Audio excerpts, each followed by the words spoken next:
Magandang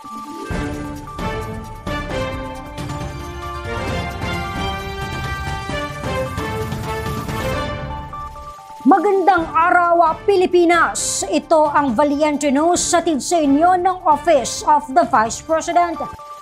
Patuloy ang pag-arangkada ng Magnegosyo Taday na isa sa mga flagship program ni Vice President Inday Sara Duterte. Ilan na kaya ang natulungan ng programa?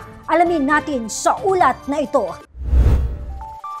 Libo-libong buhay na ang nagbago dahil sa Magnegosyo Taday program ng tanggapan ng pangalawang Pangulo sa pamumuno ni Inday Sara Duterte na layuning makapagbigay ng entrepreneurial skills sa iba't ibang sektor at maging sa mga kwalipikadong individual.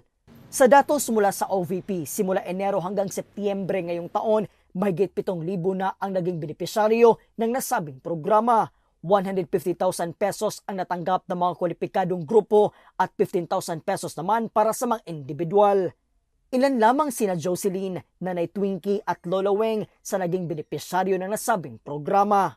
10 individual mula sa Bangsamoro, Autonomous Region and Muslim Mindanao Satellite Office ang nakabenepisyo sa nasabing programa sa pamumuno ni Inday Sara Duterte.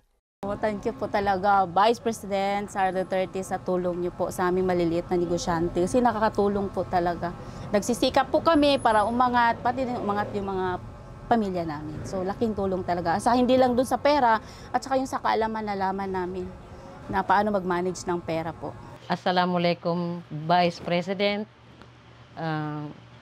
Ako'y nagpapasalamat at isa akong sa napili na bigyan po ninyo ng cash assistance. Malaking tulong po yun sa akin. Hindi lang sa akin, pati yung mga taong tinutulungan ko na makakamit sila nung sinulid na binili ko po. Mahal namin, Vice President. Sana po marami pa po kayong matulungan.